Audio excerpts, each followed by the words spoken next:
I went out to the first Gulf War. I did lots of things, but I was in the regiment, so I was a gunner. At the time, I drove a tank. So.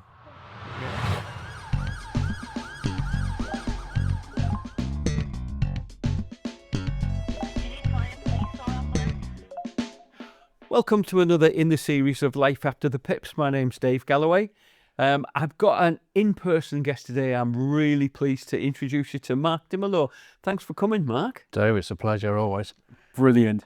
The basic principle behind this is just talking about people who've spent the majority of their lives in public service, what motivated them to join, what they did during the service, and what they're doing after the lights have been turned out of the office for the final time. So what motivated Mark to join the police? Well, I was in the Royal Air Force before I joined the police, and I really enjoyed that. I enjoyed the life. I enjoyed service. And when I left, or when I decided to leave, I was looking around for something similar. And you kind of start to land on things like the fire brigade and policing. And when you start looking properly at it, there's only one choice, obviously, which is policing, because there's lots of variety, lots of excitement, but you get to go home on an evening as well. Yeah. So that was kind of my initial motivation. Oh, brilliant. So what did you do in the RAF then, if you can talk about it? I was in the regiment, so I was a gunner, which at the time I drove a tank. So Yeah. a lot. See the similarity. Yeah, a lot different to policing, but it kind of got me around the world. I did lots of things in that, and I wanted something of a similar excitement. But as I said, I wanted to go home to my family on an evening. I wanted a kind of a static base rather than flying off to different places around the world all the time. So what was the most exotic posting in the RAF then? Well, I did a course in Belize for a few months. I went out to the first Gulf War. I did lots of things, but it was a good life, but it was something I wanted to move on from, if I'm honest, at the time.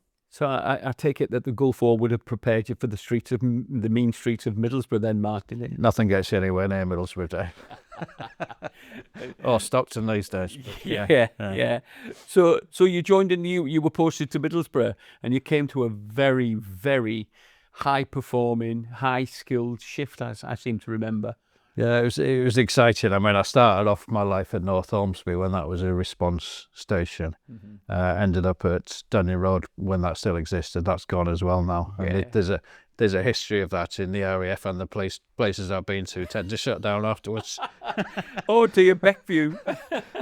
And I had some crazy tutors, as you know. Yeah, I only lasted a week. Yeah, I think I burned you out fairly quickly, but I had 3 tutors, and it was great because there's lots of variety between them, and they have a lasting impression. Joking aside, you had a lasting impression on not just my career, but my attitude towards things as well. Oh, brilliant. So what were your actual aspirations then when you first transferred into the police? What were you hoping to achieve? When I joined, if I'm honest, I didn't have any aspirations apart from passing out, apart from becoming a PC and a response PC at that, because I didn't really understand what was there, because you join policing and think, well, that's it. And when you get into it, there's lots of different specialisms. There's promotion, as you know. And when I started to realise what was available to me, I did attachments to various places, including traffic, CID, that kind of stuff. And becoming a detective was kind of the one that attracted me most. It kind of, I think, fitted in with me most. Just for the purposes of other people that might get to watch this, can you just confirm that you did an attachment to traffic? Yeah, I don't often talk about that. I did a couple of weeks on traffic, realised fairly swiftly it wasn't for me. They do an important job, obviously, but it wasn't something that I could do. Yeah. So you were attracted to CID. What attracted you to CID then, Mark? I like problem solving. I like ownership of things, and I liked the idea that you got something and you saw it through, and it was quite complex, and ultimately it was down to you. It was down to your collar number. Mm-hmm. It wasn't something that you handed on to someone else. You got that issue to resolve, and you followed it all the way through, hopefully to court or some kind of resolution at the end. And that attracted me. Ownership and the complexity of it and the pressure of it, if I'm honest. So you thrived on the pressure, some of the complex investigations that you had. Yeah, that suits my mindset, and it, that's the way I work, and that's what I liked. I loved response when I was doing it, and I've done intelligence work in the police. I was a custody sergeant. I've done lots and lots of different things, but ultimately, the most satisfying for me was being a detective. Yeah, I can understand that. I had a similar mindset, but from a response point of view. Yeah. I don't know whether it was the simplicity of it or what, but it just, to me, policing is about rushing around with your blue lights on, and I enjoyed doing that and creating havoc at rush hour, to get to where I needed to be. Well, I mean, I did that at various ranks. I did it as a sergeant, as an inspector a couple of times, and I loved it at the time, and I liked that camaraderie of the shift. You're all in together, you're policing that bubble of time and getting the people of Middlesbrough or Stockton or whoever through whatever's thrown at you, and I loved that. Yeah, good. And if I'm honest, I liked everything I did in policing, all the different, even jobs that I didn't necessarily want to do. I was put in as a custody sergeant, didn't really want to do it at the time. Actually enjoyed it for 12 months. I don't think I've ever come across anybody who volunteered to be a custody sergeant. No, but that really enhances your decision making, your responsibility. It does. Understanding the law, you've got to understand it in there, and looking after people. So that was a good job for me. Yeah, good. Was that at Middlehaven then? I did that at Stockton. When Stockton. Stockton was still open. Yeah. Gosh, you are old. Well, that, yeah. Sorry to remind you, but there you go. I was based at Stockton, but then you go and open up Hartlepool, or wherever. You go to South Bank when that had a custody station. Yeah, of course. So brilliant. So, you said you didn't have any aspirations, but when you got to decide it, what made you decide that you wanted to go for promotion? I think initially when you start getting supervised, you think the supervisors know everything, and you look up to them, much like your tutors when you join. They're at a level above you, but as you start developing in the role, you start to get somewhere near them and think, well, actually, I'd like to do that. I'd like to stretch myself. And once you start getting promoted, you realize, well, actually, I'm a sergeant now. I can move towards being an inspector, and it's just a natural process, I think. And I did that, and I was lucky enough to retire as a DCI, and that was a great job for me, because it was kind of in the middle ground where you had lots and lots of autonomy. Certainly in the role that I was in, you stand or fall by your decision making and the results that you get, and that was great. I liked that. I thrived on that. What particular courses did you do around CID then? Well, when I am old, Dave, and my career's in the past, but I did my CID course when you got sent off to Wakefield for 6 weeks. Much like when you joined, you went to Durham. Yeah.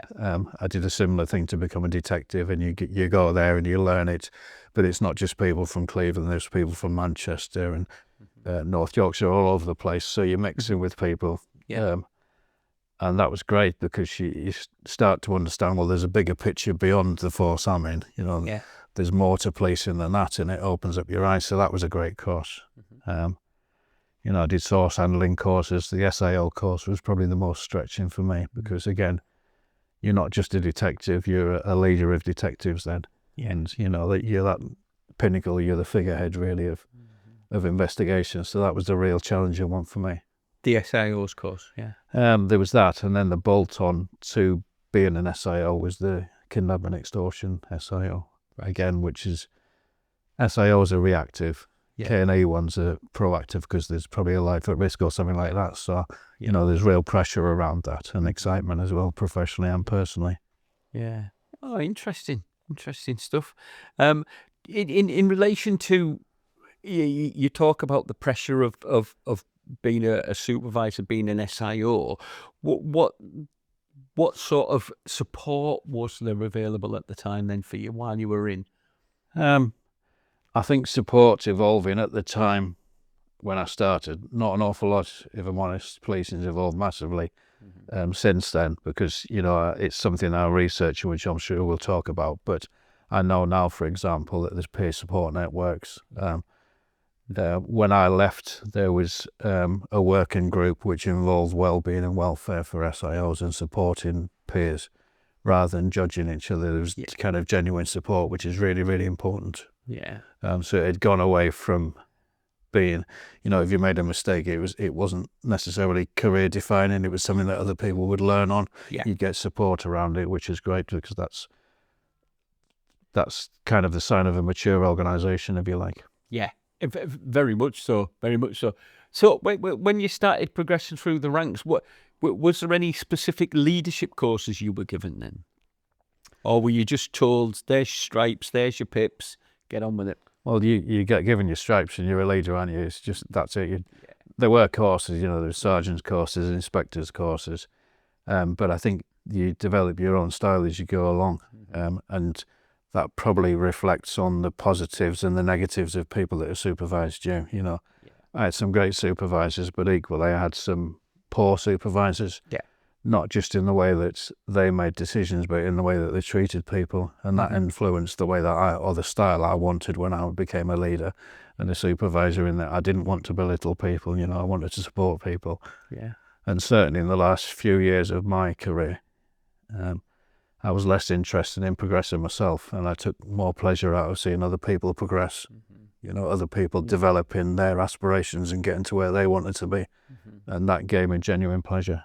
Oh, brilliant. So when it come to the time then for you to look at retiring from the police, how did that impact you personally? Well, it came as a bit of a surprise, because I knew when I joined, I knew that I'd brought some RAF pension with me. I knew I'd be retiring ahead of my peers, but I didn't quite know when that was. And, a colleague at the time was running a spreadsheet, and they said, well, you go on this date. And it was only like a year ahead of where we were at. And that was a bit of a surprise. And when I checked, they were right and I was wrong. And so I was going sooner than anticipated. But equally, at that time, I'd started working with a couple of universities. So that had prepared me probably mentally to move on from policing, because I could see that, yes, I'd done my 30 years, but there was life and interest outside of policing, because I think when you're in the policing bubble, it consumes you, or it can do. And actually you can think, well, there's nothing more important than this, or there's not anything outside of this, and that's quite destructive for some people. Yes. And so when I left, it was at the right time for me, because I'd been lecturing at a couple of universities. I knew what I was doing outside of policing, and I knew that was going to be exciting and interesting for me. Oh, but that sounds as though there was almost an unformulated plan there, but it seemed to work for you, which is good. Yeah. Yeah. I mean, I only started doing the university stuff because I wanted to develop some qualifications, because I had lots and lots of courses in the police, lots of qualifications in the police. Yeah. But you reach that point where you walk away, and they're policing specific, aren't they? This policing centric, and they don't mean anything outside of that. So I wanted to see how I could convert them or give them some kind of longevity outside of policing. Brilliant. So life after the service then, I'm aware that you're up to something, so do you want to just tell us what that's about then, what you're doing at the minute, Mark? Well, I'm 2 years into a PhD, so I've got, touch wood, I've got 1 year left. I applied to, so I was lecturing at Northumbria University when I was policing, and at Teesside. So the last year for me in policing was really busy, because in effect I had 3 jobs. But I was doing that because I wanted to become a lecturer. And that opportunity came along, but then an opportunity came along to apply to do a PhD, which is a competitive process. And you apply, you do presentations before panels. And I did it really expecting them to say, you know what, thanks, but it's not really what we're looking for. And then I got a phone call saying, you know, your interview went really well, the presentation was great. You might get a phone call soon with an offer. Oh, wow. And I did. Yeah. And I thought, well, yes, like, life's too short. I'm going to go for it because I can always do that. Yeah. I enjoyed the lecturing because it's face to face, and I like that interaction with students. But equally, because I'd retired earlier than my peers from policing, in my mindset, I had 3 years, which is what the PhD takes. So, you know, it was kind of 3 years that I wouldn't have had. That now I'm going to, touch wood, become a doctor in a year's time. So that, you know, that's how it came about. It was chancing my arm a little bit, but equally, it's no different to chancing your arm with promotion, or, you know, you work towards something and then you're almost trying to give the people that you're up against no opportunities to say no, if that makes sense. Yes. You know, Yeah. they've almost got to say yes. And unbelievably, on this occasion, they did. And it's, you know, it's paying off for me, thankfully, because it's fascinating work. Really, really good. So what is it you're actually doing then? What is your thesis about then? It's almost sounded intelligent there, didn't I say? It's your thesis. It's amazing, Dave. Yeah. So I'm studying my ex-colleagues. So I'm studying people that lead homicides in the UK. And I'm understanding how they recognise stresses in their working lives, how they deal with them, and how they react to it. So how it impacts on them and to a certain extent their families. So, you know, we might both be exposed to the same type of stress. You might take it in a positive way. I might take it in a really negative way. Right. But the stress is the same. The difference is us and our perception. Yeah. So that's what I'm looking at. And I'm looking at how that impacts on their well-being. Yeah. The idea being that when it's published, it'll go back into policing and have some positive impact on, you know, people that are doing that role now. So, you know, I've been given access through the MPCC to SIOs. And they're really interested in what this work brings.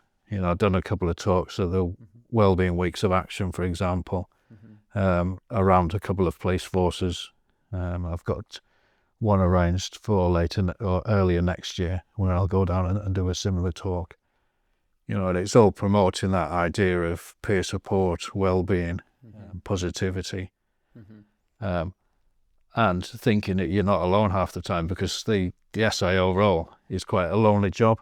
You know, it's quite a judged job in that you're only as good as your last outcome, that kind of stuff, you know.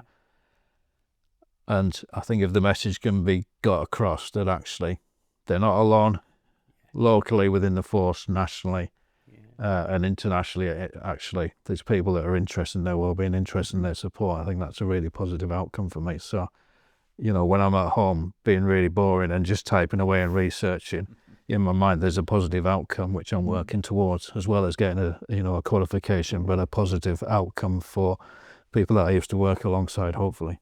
Oh, honestly, it does sound really, really interesting. So have you learned more about what support might be available since you left, rather than when you were actually in? Yes, I think there's a couple of things. So when I was in that bubble and I didn't realise I was under pressure. Now I've stepped outside it and I've looked at the theoretical side of things, and I understand why those pressures and reactions were upon me.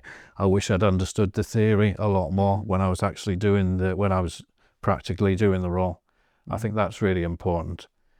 I think with regards to kind of the landscape of well-being, I think that's changed since I left, and it's got a lot better. You know, you've got things like Oscar Kilo, you've got lots of private ventures. You've got the MPC that are genuinely looking at this. You know, there's people who are working on this projects, and there's academic groups that are looking at this. So I think, you know, it's improved massively since I left, and it'll only carry on improving, actually. Yeah, good.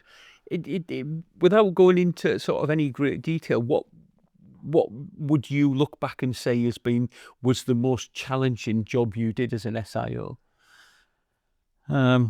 I think every job's different. You know, there's no A, B, C, D to solve a complex crime. Yeah. And then, of course, there's the people behind it. There's the victims and the families, which are all unique. And you know, and I think a really important thing is to humanise people. And, you know, if you're not careful, by the time you get to court, it's just a name on a piece of paper, which is wrong. You know, it should always be a person.